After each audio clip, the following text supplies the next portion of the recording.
Thank you, Chairperson. February's budget was well received by many financial commentators and economists, with the Financial Mail saying it was a crowd pleaser that holds the line on fiscal consolidation while gifting Eskom 254 billion, avoiding tax hikes and dodging a number of bullets. The budget is, however, based on real economic growth forecasts, which have changed significantly since February due to increased load shedding and reduced commodity exports.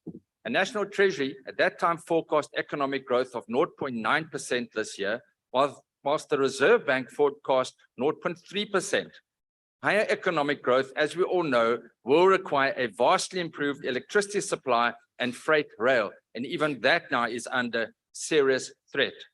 The ACDP believes that it is crucial to maintain a prudent fiscal stance and achieve fiscal financial stability, and this will, over time, allow the shifting of resources from servicing debt to meeting national objectives, developmental objectives, economic growth.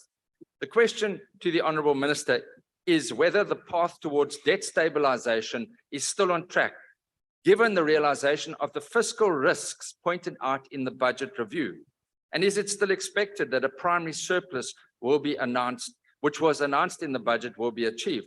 And we ask this question as the ACDP against the significant risks which have now realised. These risks are pointed out in the budget review and include worsening global financial conditions, increased volatility in capital flows, and a further exchange rate depreciation.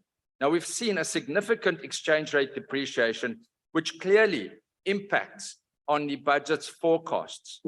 Added to this, of course, is the public sector wage agreement that is above that which has been budgeted for. And again, that puts pressure on the budget. Honourable Minister, the ACDP has long called for additional funds for law enforcement agencies, particularly the SIU, the MPA, including the Asset Forfeiture Unit. Besides putting criminals behind bars, stolen funds running to billions of rands can be easily recovered when one makes use of the special tribunal. An example is the NPA's investigating director's settlement agreement with ABB, which to pay 2.5 billion rand in punitive reparations to Eskom, arising from corruption at Eskom, in terms of the prevention of organized crime act.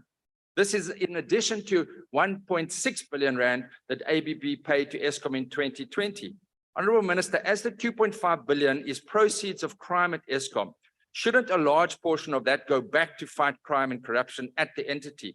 And will you follow up with this issue with other cabinet ministers, given that you and other ministers decide how the funds in the criminal asset recovery account are to be allocated? This is a significant issue which needs to be looked into.